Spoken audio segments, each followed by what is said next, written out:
hello'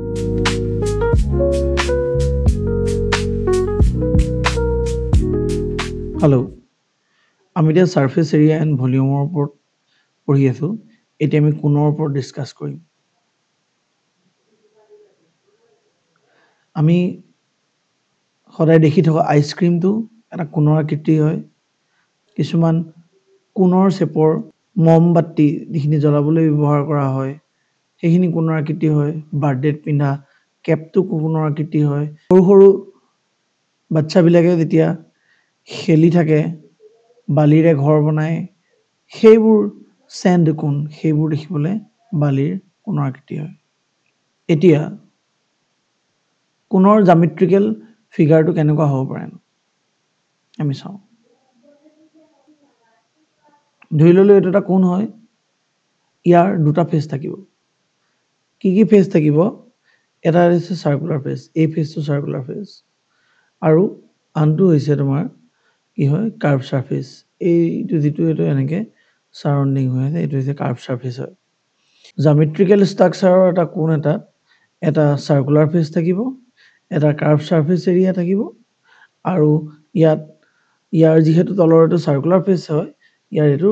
ৰেডিয়াস বুলি কয় আৰু ইয়াক r ৰে ডিনোট কৰে আৰু কোণটোৰ যেটো হাইট এটোক h ৰে ডিনোট কৰে আৰু এটো যেটো বেকাকে থাকে এই পজিশনটো তাক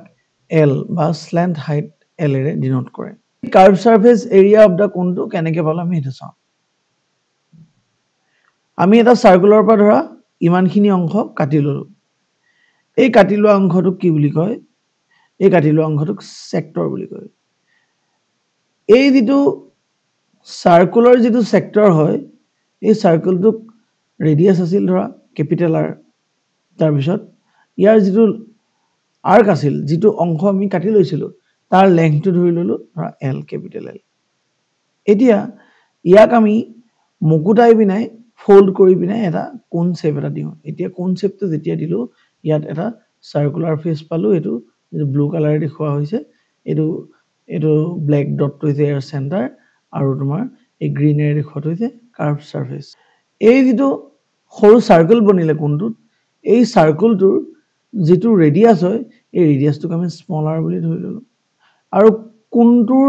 একেবাৰে ওপৰৰ বিন্দুটোৰ পৰা এই সাৰ্কুলাৰ সাৰফেসৰ চেণ্টাৰটোলৈকে যেটো হাইট হেতুক আমি হাইট বুলি ধৰি ললো ইয়াক h ৰে ডিনোট কৰিছো আৰু কোণটোৰ যেটো বেকা হৈ থকা সাৰফেস বেকা হৈ থকা যেটো লেংথ এটোক স্ল্যান্ট হাইট l ৰে ডিনোট কৰিছো এতিয়া আমি কি কৰিলো এই এৰিয়া অফ সেক্টৰটো পাই কাৰ্ভ সাৰফেস এৰিয়াটো বনিছে এই যেটো এৰিয়া অফ সেক্টৰ এই যেটো বেকা হৈ আছে এই জেগাডোখৰ পৰাই এই বেকা হৈ থকা এটা এটোৰ পৰা এটো ফোল্ড কৰি পিনে আমি এটো কাৰ্ভ সাৰফেসটো বনাইছো কোণটোৰ সেই কাৰণে এৰিয়া অফ সেক্টৰটোক আমি কাৰ্ভ সাৰফেস এৰিয়া অফ দা কোণ বুলি কৈছো এৰিয়া অফ সেক্টৰটো কি পাইছো ইয়াক length into radius capital R divided by 2 এটো area of da sector hall curve surface area of দা কোণ সেই বস্তুটো আমি কেনেকে পাইছো এই লেংথটো ধৰি ললো এই যেটো সেক্টৰটোৰ লেংথ হয় আৰ্ক হয় এটো কি হৈছিলে এটোৰ পৰা বনিলে আমাৰ সৰু যেটো কোণৰ যেটো সাৰ্কেল হেতু বনিলে গতিকে সেই লেংথৰ আৰ্কটো আমাৰ কোণৰ যেটো সাৰকামফাৰেন্স ওলালে সাৰ্কেলৰ যেটো সাৰকামফাৰেন্স ওলালে হেতুই হ'ব ইয়াক টুৱাইস পাই স্মল r ডিনোট কৰিছো আৰু যেটো কেপিটেল R হেতুৰ পৰা এটো আমাৰ স্ল্যান্ট হাইটটো বনিছে লেংথটো বনিছে গতিকে তাৰ জায়গাত আমি L লিখি দিছো আৰু এই তলত থকা টুটোৱে এটো যেতিয়া কেনসেল আউট হৈ গৈছে তেতিয়া আমি curve surface area of the কোণটো পাই RL বুলি পাইছো এতিয়া কোণৰ টোটাল সাৰফেস এৰিয়াটো কি হ'ব এই যেটো কাৰ্ভ সাৰফেস এৰিয়া আৰু যেটো সাৰ্কুলাৰ সাৰফেস এৰিয়া এইকিটা এডিশন হ'ব এই এডিশনটো হ'ব total surface area curve surface এৰিয়াটো কি আহিলে পাই RL আৰু এৰিয়া অফ দা সাৰ্কুলাৰ ফেজটো কি আহিলে পাই r স্কয়াৰ এইখিনি পৰা যদি আমি পাই r টো কমন লৈ লও তেনেহলে কি ওলাব পাই r into l plus r সেইকাৰণে এটা টোটাল সাৰফেস এৰিয়াটো হ'ব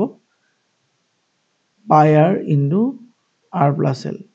ঠিক তেনেদৰে আমি এনেকৈ ভলিউমৰ ফৰ্মুলাটো ওলাব 1/3 পাই r স্কয়াৰ h